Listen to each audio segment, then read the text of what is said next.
never going to get home at this rate. Yeah, I know. But still, I mean, you know, it's the best way to get around. So much freedom. And it's so flexible. A certain percentage of our work, you know, requires delivery of some sort, so we get motorised transport. Got any documents? Get a courier. Anything bigger than that, we've got a couple of vans. That's all there is to it. It's 2 or 3 guys who do all the driving. Costs? Well, obviously they're licensed and insured, what have you. So capital expenditure, yep, that's pretty big. Ongoing costs, maintenance, repairs, depreciation, and of course there's fuel, you know, but you've got to expect that, you know. How else are you going to get it done? You can't cart stuff around town without that sort of cost. It comes with the territory. Watch it! What are you going to run it on, anyway? Air? A breath of life!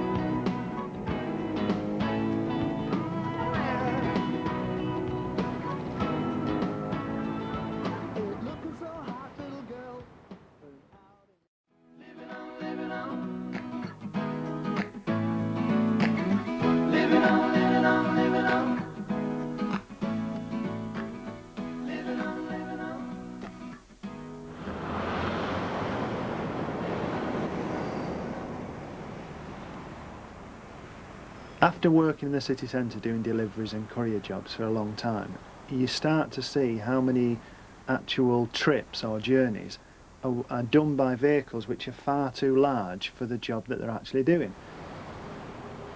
For example, if you're moving a television across a half-mile city centre, it won't fit on a bicycle, it won't fit on a motorbike, and therefore the next step is either a car or a van.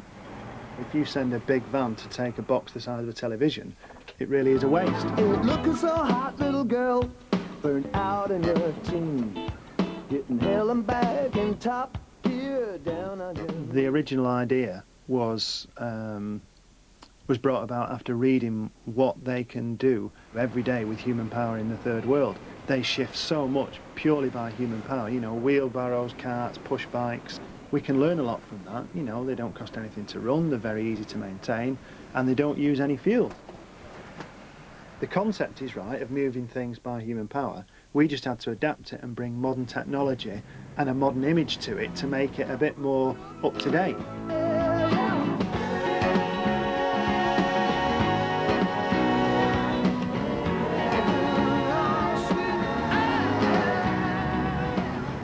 It's just getting more and more impossible. You know, there's more and more traffic, there's more and more traffic lights now, there's more and more one-way systems, there's more and more pedestrianised areas, there's more and more obstacles to moving things across town by motorised transport.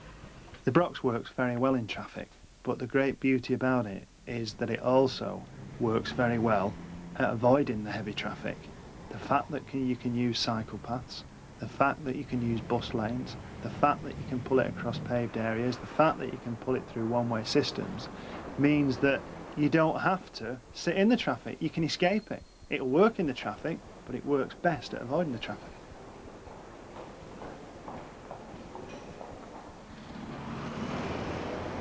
The Brox's natural environment is in traffic. It's very conspicuous, it's very direct, and it is actually, or it gains a lot more vehicular respect than something, say for example, like a bicycle. Because it's got presence, you can actually make yourself seen. You're on a driver's eye level, you're in the same field of view as they are. You see what they see and they see what you see.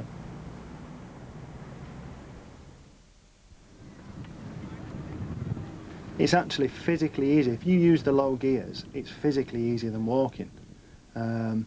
It's not a fast vehicle, but across town it's not total speed or top speed that counts, it's average speed. And if you're moving across town at 8 miles an hour and you're not stopping and you're using cycle lanes and you're pulling it across pedestrian areas, your average speed is a lot faster than the sports car and the delivery van that are alongside you at the traffic lights. After 2 years trials and testing and development, we ended up with a proven concept. We now had to take the massive step from proven concept to a mass-produced product available to the worldwide market. We had to find a partner who had vision and could manufacture quality and quantity. The aerospace industry fulfilled that criteria exactly. I've spent the last 25 years in the aerospace industry, and when I saw the Brox, it was obvious that the criteria that apply to aircraft ought to apply to this machine. So we set about redesigning it for mass production with this in mind. The correct use of materials for good weight strength ratios and really good design to get the best out of the human power available. No doubts, oh no way, just a natural rhythm breathing. Anybody can use a Brox. It's got commercial applications and private applications. It's got environmental benefits, it's got economical benefits. We're only now just starting to see the sheer number of applications the Brox can be put to. You've got private use, taking the kids to school or doing the shopping. You've got commercial use, passenger carrying taxis and commercial deliveries in city centres. You've got leisure use, hire vehicles. It also encompasses areas of use which we never really considered. For example, the massive benefits such a stable and easy to use vehicle can provide for members of the disabled community.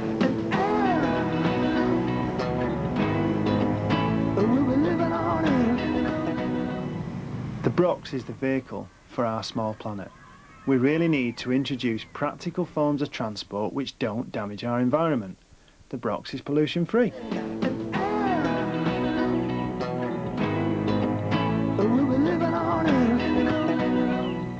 The Brox has already established itself as part of transport history. Over the next few years, we are going to develop this machine so that it becomes an integral part of everyday life.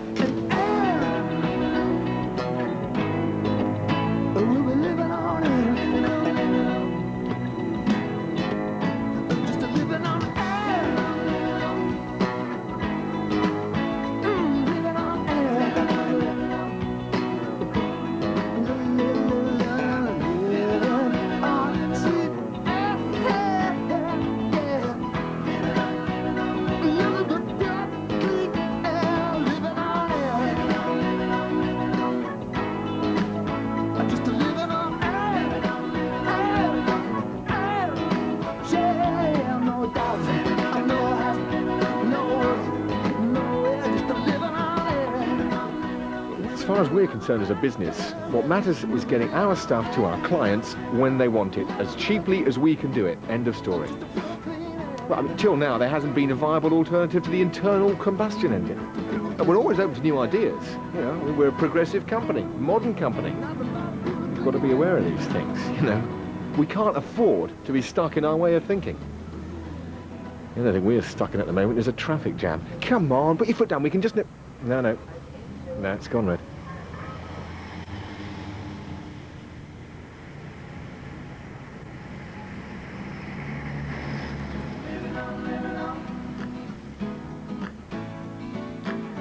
Living on, living on.